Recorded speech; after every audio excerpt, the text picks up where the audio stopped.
We just got what I think is the next big battle in shooting games, and I'm excited. Marathon and Arc Raiders, two new extraction shooters, both just had playtests back to back, and they're getting a lot of public attention. I signed up to play in both of these playtests. I didn't get in either, but I've been watching a lot of videos and streams about them. Both do look really cool, and I think that's a lot coming from me because I'm not somebody who really likes extraction shooters. But I will say, if this is a round-based fight and we just witnessed the first round, I think we got a clear winner for that round. And I know some people might be thinking, yo, why can't we have both games?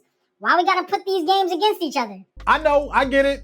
I really would like to think that these games can coexist, but I think history has taught us otherwise. I'm gonna give you two quick examples. You remember Battleborn versus Overwatch? The hero shooter genre was just picking up popularity. Kinda similar to how extraction shooters are now, but Battleborn, that dropped with some really interesting hero shooter gameplay mechanics, but then a couple weeks later, Overwatch comes out, completely overshadows everything that Battleborn is doing. And then I wanna say like a month later, Battleborn was done, over, dead. And a more recent example, XDefiant versus Black Ops 6. Two modern arcadey arena style shooters dropping within the same year. Now these games were released 5 months apart, but XDefiant dropped right around the time Black Ops 6 was ramping up the marketing campaign for the game. And I wouldn't contribute XDefiant's decline solely on the release of Black Ops 6, but it was definitely the nail in the coffin. You do not release a Call of Duty style game in the same year that one of the most popular Call of Duty series games also releases. But you see, it's interesting to see how it plays out when two games of similar content come out at the same time. I actually think I'm more excited to see how the matchup plays out than I am to play either of the games. What's most interesting is that you think it would be simple. The game that's the better game, that's the game that will win. That's the game that people will play. But it's just more to it than that. Let's start with the studios that are behind these games. Marathon is being made by Bungie. Bungie is a household name. I shouldn't even have to say it, but they were behind Peak Halo. They were behind Destiny 1 and Destiny 2.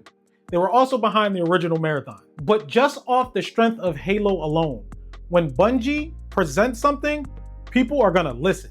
People are gonna pay attention. And this is something we definitely saw when they announced Marathon. The studio behind Arc Raiders, Embark Studio, they don't have the same notoriety. They're a relatively new studio, founded in 2018, and they only have one game under their belt, The Finals. The Finals is not as popular as Destiny or Halo, but it did make a big splash when it came out in 2023. Now that attention has died down since then, but I will say it is a very interesting game and a very different kind of first-person shooter. But most importantly, the game isn't dead.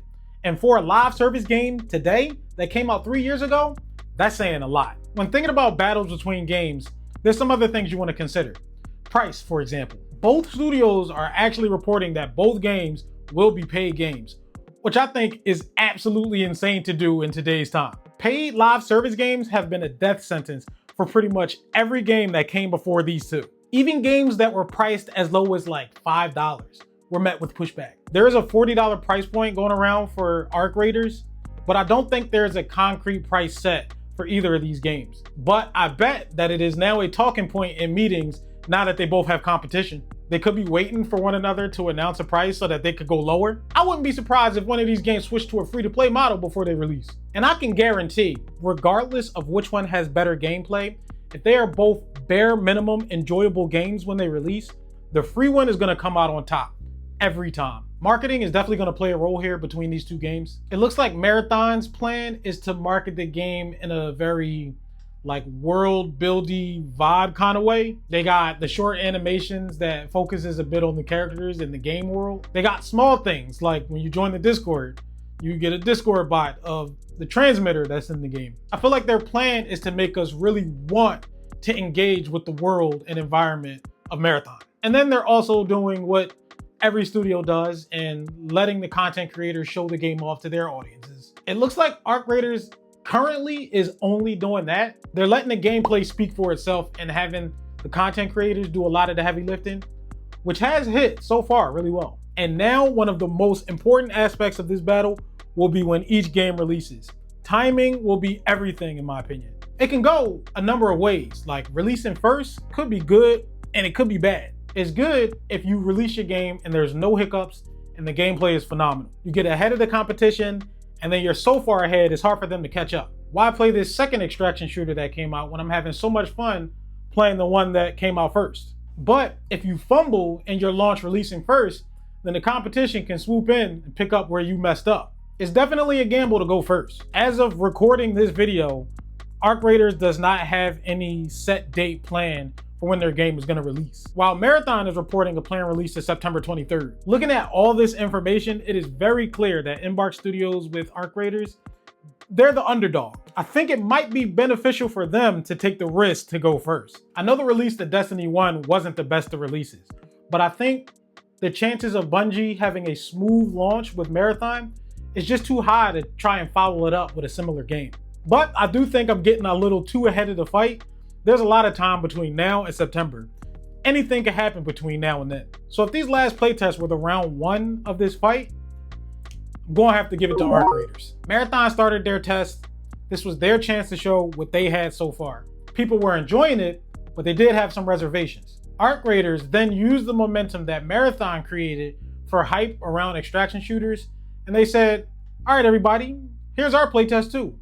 Here's our game. And I can't lie, it looks like they put a little damper on Marathon showing. Public opinion seems to be Arc Raiders right now having the more interesting game, while the consensus with Marathon is, it's all right. Again, I haven't had a chance to play either of these games. I've just watched an embarrassing amount of footage of both of them, but currently I am feeling Arc Raiders more than Marathon. I want to close out this video with some predictions. I think Bungie is going to change up how they're pushing Marathon. They're going to start moving in a way where it's like, oh, we got competition now. I think their next playtests are going to have a lot more opportunities for people to get in. I think they want as many people to play the game as possible, because I am hearing that the gunplay is really good in Marathon. I think Arc Raiders is going to release their game first. I think they're going to try to get it out as soon as they can. I will predict a late July, early August release date for Arc Raiders. I also predict that Marathon is going to release at a lower price than they originally wanted. There's no way for us to prove this, but with how things is going right now, they got to. There's that $40 price point for Arc Raiders floating around.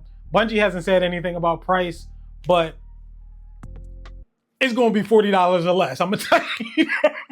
I'm very curious how y'all feel about these two games. Do y'all think they will succeed? Do you think one will win, one will lose? Do you think they both will lose? Do you even think extraction shooters are going to make it big in the current shooting game landscape? And with that, I'm going to let y'all go. If you enjoyed the video, subscribe, like to help the channel. And until the next one, go play some games.